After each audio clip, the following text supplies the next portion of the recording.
Bienvenidos a un programa más de Conversando con Correa. Como siempre, invitados muy especiales, yo diría extraordinarios. En este caso no solo analistas de la historia, protagonistas de esa historia. Muchas gracias, Cristina, por acompañarnos. Cristina Fernández de Kirchner, 2 veces presidenta de la República Argentina, desde el 2007 al 2015. 10 de diciembre del 2007 al 2015. Bienvenida, Cristina. Muchas gracias por aceptar nuestra invitación para conversar. Y conversar esta vez sobre el neoliberalismo en un contexto global. Ese neoliberalismo que creíamos los dirigentes de izquierda ya superado, derrotado. De hecho, la primera hora neoliberal era una suerte de regresar al pasado, porque lo que existió inicialmente como modelo económico fue el liberalismo económico. De ahí el nombre, el nuevo liberalismo.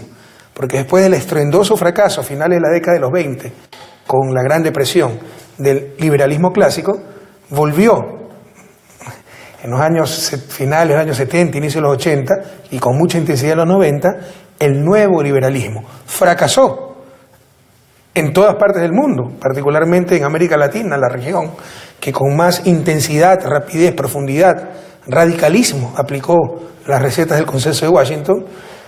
Se vivieron nuevos tiempos con pensamiento propio, gobiernos progresistas, políticas sociales, pero parece que vuelve nuevamente a instalarse. Mirá, tenemos esta nueva ola de un liberalismo o neoliberalismo tardío en la región que viene acompañado de el lawfare, ¿no? El lawfare, o ese movimiento que utiliza el Poder Judicial para perseguir a los opositores, para estigmatizarlos y para convencer a todos aquellos ciudadanos que tuvieron mejoras en su calidad de vida de que en realidad lo que vivieron era una ficción, una mentira, de que había muchísima corrupción y que si ellos vivieron mejor y tenían más cosas, era casi una ficción, era una mentira de los dirigentes populistas, corruptos y mentirosos. No sé si te suena este discurso. Sí, libreto en todas partes de América.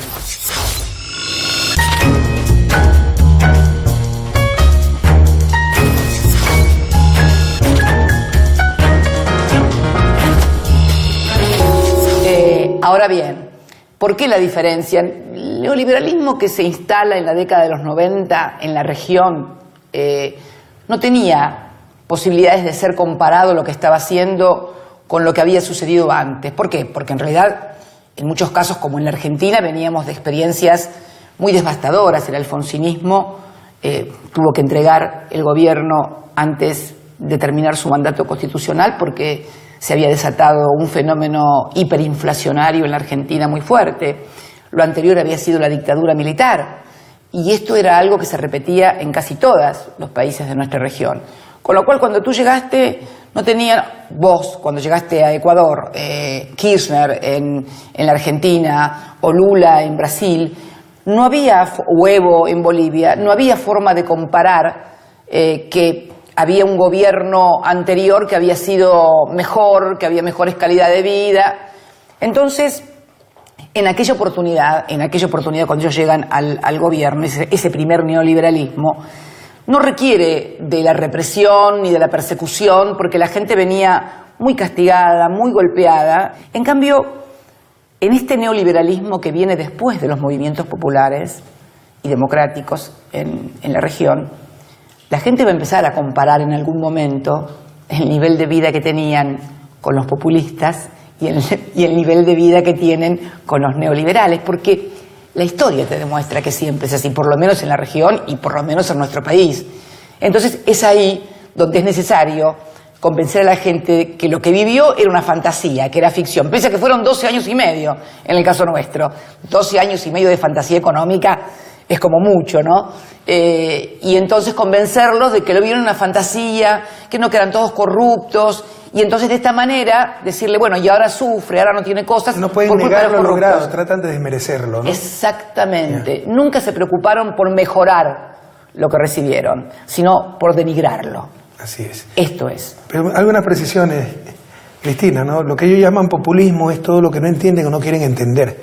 Todo lo que no sigue sus recetas ortodoxas a nivel de mercado, a nivel de democracia liberal, pero Ernesto Laclau, ¿no? Que creo que es tu filósofo y politólogo preferido, o al menos así se decía. Uno de ellos, no tengo muchos, nos decía que tengo muchos. El populismo es un lenguaje político, que sociedades tan heterogéneas como las nuestras, donde tú tienes que representar a grupos diferentes e incluso antagónicos, y el Estado no tiene capacidad para resolver sus problemas, lo que él llama la lógica de la diferencia.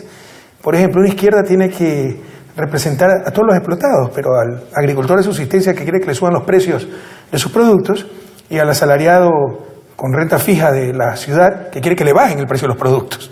¿Cómo conciliar esas demandas incluso antagónicas, ¿no? Entonces eso es lo que llama la lógica de diferencia. Entonces dice, hay que poner una lógica equivalente, que cree identidades populares, algo que los defina a todos, transversalmente. Por ejemplo, todos son explotados. Y ese es el lenguaje, para crear esa identidad popular, para crear ese proyecto nacional. Y aquello él llama populismo, ¿no? Es un lenguaje político.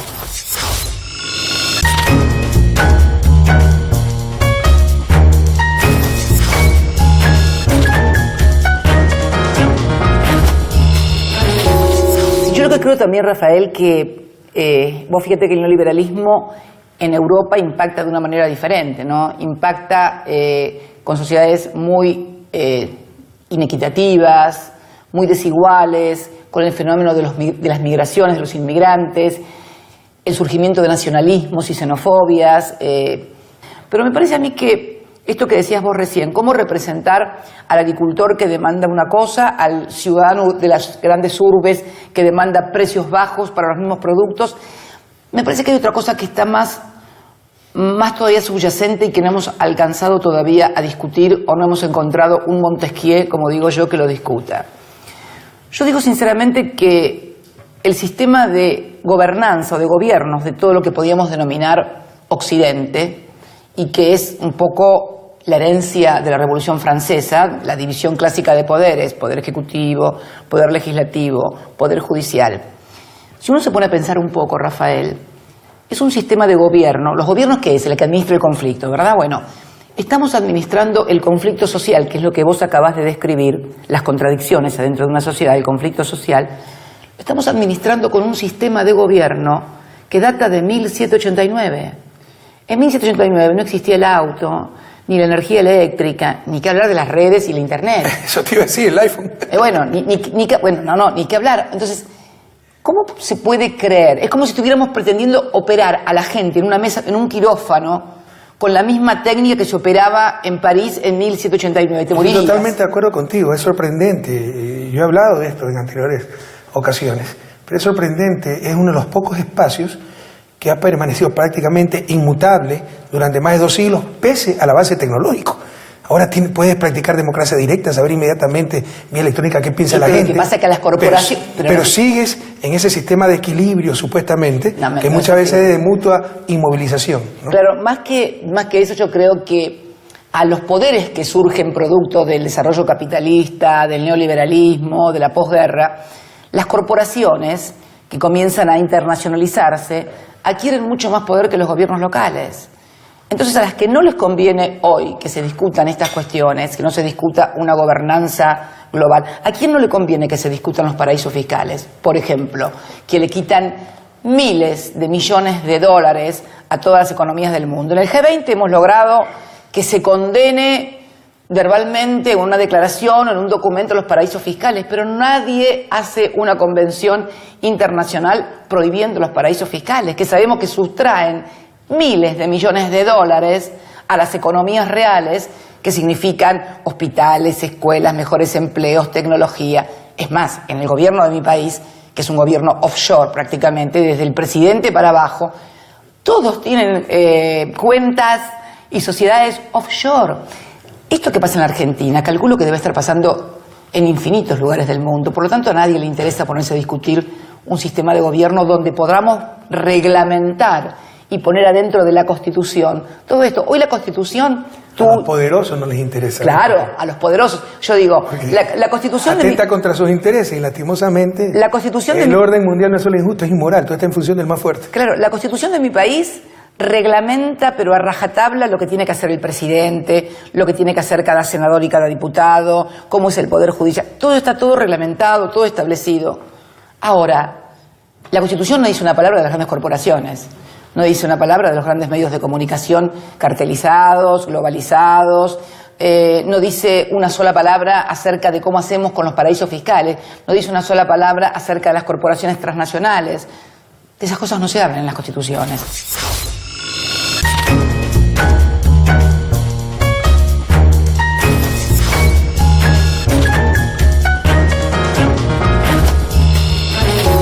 Entonces me parece que estamos discutiendo en un sistema que data de más de 200 años, muy viejo, y que cada vez va a dar menos respuestas. Y que nadie se atreva a cuestionarlo. No, para que no la acusen de no, porque ¿sabés qué cuestionan? No ser demócrata. No, ¿sabés lo que cuestionan? A los dirigentes políticos. Vos fíjate lo formidable de la coartada de los grandes poderes económicos. No fracasa el sistema económico, el modelo económico. Fracasan los dirigentes que lo ponen en marcha. Acá estoy en una discusión si hay que ser gradualista en el ajuste o no hay que ser gradualista. O sea, si ellos fracasan, que van a fracasar porque esto es un sistema condenado al fracaso, va a ser que fracasaron no porque aplicaron el neoliberalismo y la ortodoxia liberal, sino porque no hicieron las cosas como lo tenían que hacer. Es que eso es lo que pasaba en los años 90, y eso es lo sorprendente, como un modelo que ya fracasó en la región donde con mayor intensidad, rapidez, radicalismo se lo aplicó.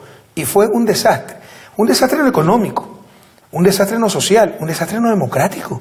Porque no importaba lo que aprobara el pueblo en las urnas, había que hacer lo mismo. La receta del Fondo Monetario, el Banco Mundial declararon autónomos los bancos centrales para que la política monetaria siempre sea igual, independientemente de quién llegue al poder. Y fue una crisis, no solo económica, social, política, fue una crisis de liderazgo, fue una crisis de ideas, aunque sea la sustitución de importaciones, fue pensamiento propio latinoamericano. Claro. Pero acá asumimos pasivamente las recetas que nos mandaban del norte en función de un supuesto consenso, que para vergüenza de los ecuatorianos era un consenso donde jamás participamos. ¿De qué consenso me hablaban? Claro. Fue una vergüenza. Bueno, pero pese a ese fracaso estruendoso, pese a esa gran vergüenza, están de vuelta. Bueno, porque además le han sumado algo que sí es de esta época y muy moderno. Medios de comunicación, redes sociales, que es el otro gran fenómeno hoy de manejo. O sea, vos le sumás a todo esto un aparato mediático que también está unido a lo judicial, pero y de las redes, donde realmente hay una evidente manipulación electoral. Todo esto vinculado a un creciente individualismo, que también en los medios de comunicación y fundamentalmente el surgimiento de las redes, el hombre solo frente a la computadora, en un ejercicio de libertad, pero un ejercicio de tanta libertad que finalmente termina preso de la máquina que le informa, sin capacidad de poder distinguir lo que es cierto de lo que no es cierto que le da esa máquina, con lo cual es una libertad bastante relativa, porque en definitiva si vos frente a tu iPad estás recibiendo información y no sabés qué es cierto de lo que recibís, podés sentirte muy libre porque crees que podés acceder a todo el conocimiento y a todo. No, es mentira. Está demostrado que a través de algoritmos, que a través de sistemas muy sofisticados, que pueden ser manejados por agencias de seguridad, por organismos de inteligencia, a vos te va a llegar solamente lo que tu perfil psicológico, de gustos, de preferencias demanda, con lo cual pueden manipularte también. Entonces, creo que estamos en un momento muy complejo donde las viejas categorías de pensamiento no alcanzan. Lo que sí sigue siendo una categoría, me parece, es lo nacional y lo popular. Por eso tengo grandes expectativas con nuestra región y con nuestra forma de encarar las cosas y por las experiencias que hemos tenido. Esto es muy sorprendente, ¿no? Que en un tiempo relativamente corto vuelve al pasado. Se vuelve a instalar, venga esta restauración conservadora, cuyo eje económico es el neoliberalismo que fue un desastre en nuestra América. Nosotros pertenecemos a dos países que quebraron por las recetas neoliberales. Así es. Y eran cual médicos en edad media, ¿no? Que si fracasaba el experimento, los médicos en edad media, acuérdate que creían que succionando la sangre curaban al paciente. Y cuando se les moría el paciente llegaban a la brillante conclusión que la próxima vez había que succionar más sangre y más rápido. Esto siempre llegaba a la brillante conclusión que la próxima vez había que aplicar las recetas neoliberales con mayor profundidad y mayor rapidez, ¿no? Y fueron un desastre y están de vuelta. Bueno, ¿acaso no hicimos algo mal? No, ¿una autocrítica? No. Lo que pasa, Rafael, que yo creo también que lo que nosotros no pudimos dominar fue la cuestión cultural. La cuestión cultural y la cuestión también, no solamente cultural, sino profundamente psicológica. Este nuevo neoliberalismo, nuevas fake news y todo lo que es en las redes, ha explorado y ha investigado muy bien a través de think tank lo que es el pensamiento de la gente y demás. Ellos han logrado, por lo menos en franjas importantes de nuestra sociedad, convencerlos que el progreso que tuvieron se debió a su esfuerzo individual. Que si vos pudiste cambiar tu auto, o comprarlo si no lo tenías, si vos pudiste tener una casa que antes no la tenías, en realidad no fue producto del proyecto político, económico y social que gobernaba tu país, sino fue tu esfuerzo personal, tu capacidad, la que logró que tu hijo fuera a la universidad, que vos pudieras viajar, que vos pudieras tener una casa. No tuvieron nada que ver las políticas. Es más, se encargaron de demostrarte las cosas que no hicieron bien o que dijeron que no habían hecho bien, pero en realidad convencieron a mucha gente de que el progreso que tenían estaba totalmente separado del movimiento político. Es más, te voy a dar una novedad terrible.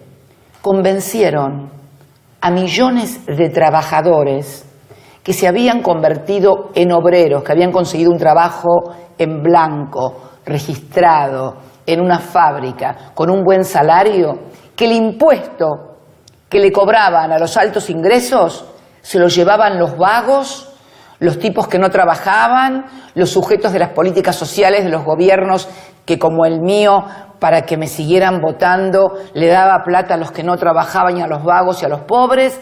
Es más, dividieron la base social popular. Esto es lo que hicieron.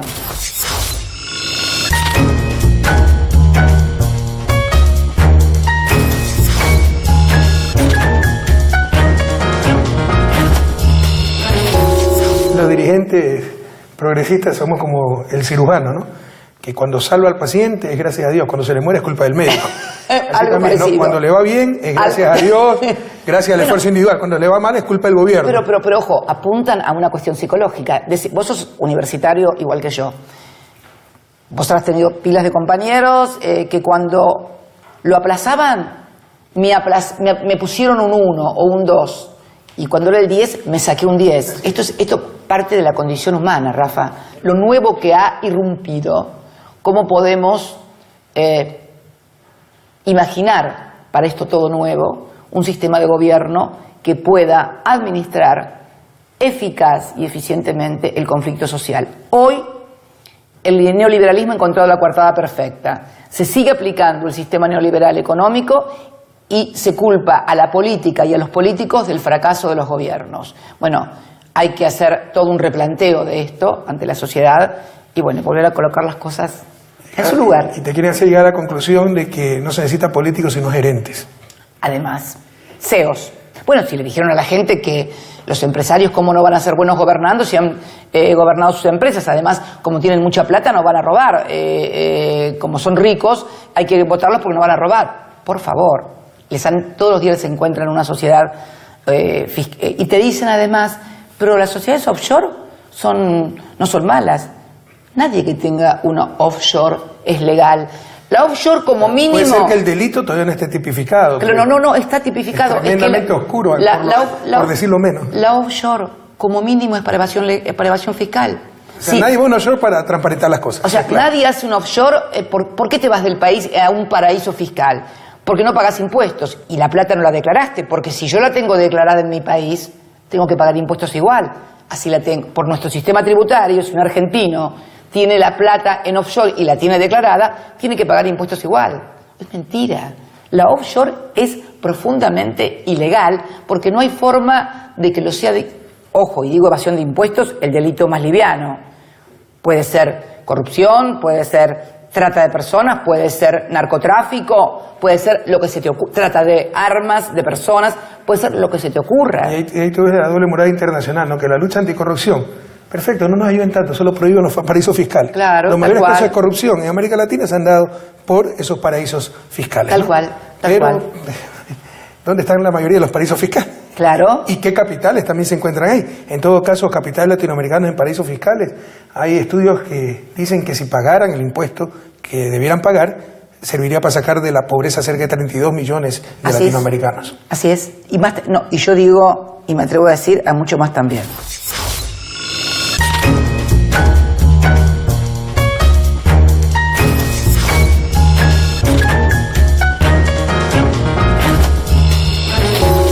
Ahora, tú hablaste de cultura.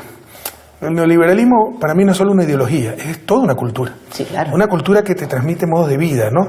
La competencia como modo de vida, la meritocracia, el individualismo, ¿no? El ser humano en solitario, cuando el ser humano es un ser gregario. Después se quiere complementar, ¿no? Que sí, después de haber buscado solamente lucro, ya estás cumpliendo tu función social, pero como tienes buen corazón puedes repartir algo, tus ganancias. Pero en esencia de todo el paradigma neoliberal está exacerbar lo que son defectos del ser humano, ¿no? Como ese egoísmo, ese individualismo.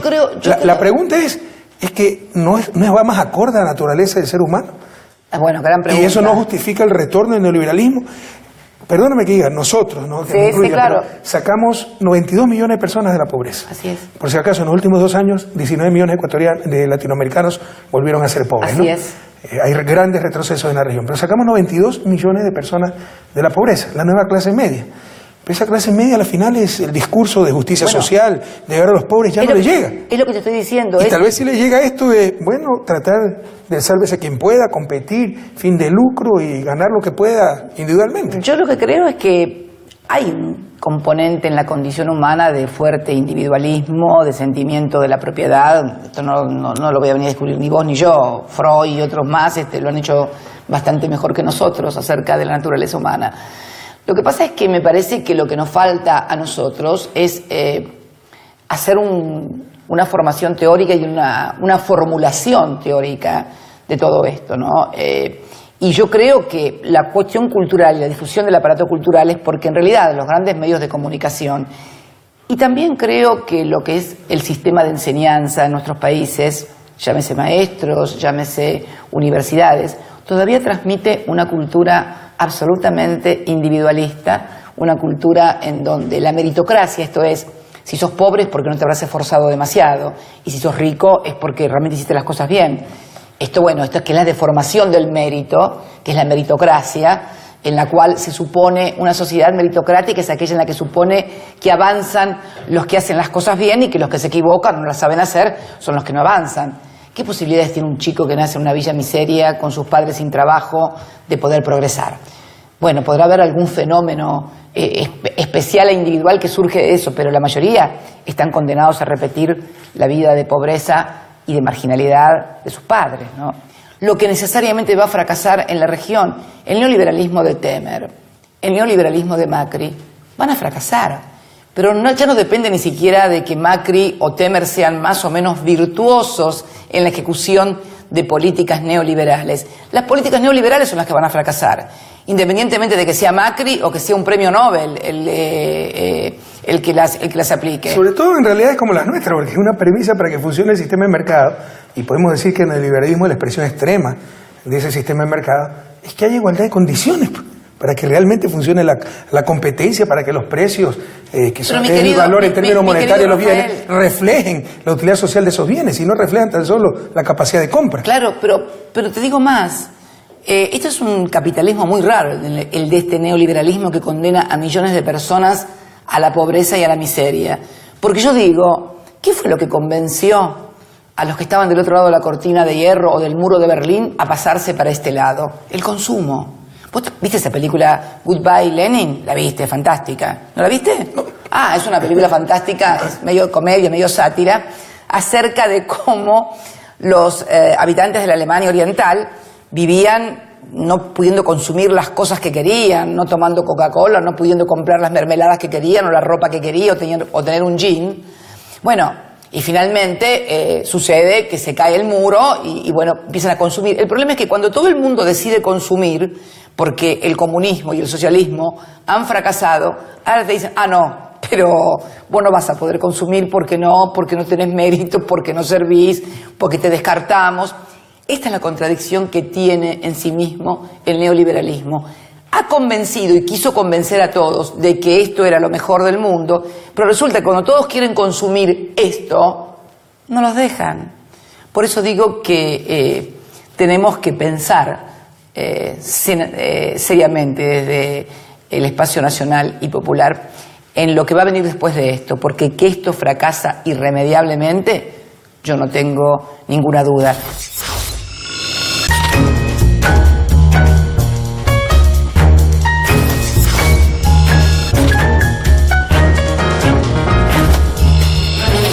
Y yo creo que en ese sentido, mira, creo que los que denominaron movimientos populistas en América Latina dieron una pelea muy importante contra todo lo que se decía que había que hacer para construir bienestar para las sociedades. A nosotros, por ejemplo, que nosotros desendeudamos al país. Cuando nosotros llegamos, la Argentina debía el 166% de su PBI, teníamos la deuda soberana defaulteada más importante del mundo, y cuando me fui el 9 de diciembre del 2015, en una plaza repleta de compatriotas que me despedían, dejé al país con un nivel de deuda que fue uno de los más bajos de su historia en 200 años. 13% en moneda dura, en manos de tenedores privados, extranjeros o nacionales, 13% del PBI. Hoy han más que duplicado la deuda externa, se financian únicamente con deuda externa. Vos sabés, Rafael, que la deuda externa, la restricción externa, ha sido una de las claves de todos los conflictos institucionales y que tuvo la democracia en nuestra región. Bueno, estamos marchando, por lo menos en la Argentina, aceleradamente, como una locomotora que va contra... Algunos dicen que lo que se ve allá, que viene es la luz al final del túnel. No, es la locomotora del endeudamiento, es la locomotora del endeudamiento que viene, y yo lo recomiendo a mis compatriotas que traten de separarse cuando, bueno, va a ser muy difícil hacerlo, pero... En todo caso nos llamaban populistas porque éramos populares. Estoy convencido que el populismo para ellos es todo lo que no va en función de sus intereses o que no quieren o pueden entender. Y por el contrario, se dio lo que yo llamo con un oxímoron, el populismo al capital. Pero ojalá tengamos oportunidad de hablar de esto en una futura ocasión, quedan muchos temas pendientes, pues. Pero esto es una fuente de información, de experiencia, de conciencia. Ha sido protagonista de la historia regional y mundial, querida Cristina, y te agradezco muchísimo esta oportunidad que nos ha dado para conversar un poco, como siempre lo hemos hecho, pero esta vez delante de nuestra audiencia. Y ustedes, gracias a vos y a RT también. Muchas gracias. Gracias, queridos televidentes, y hasta el próximo episodio de Conversando con Correa.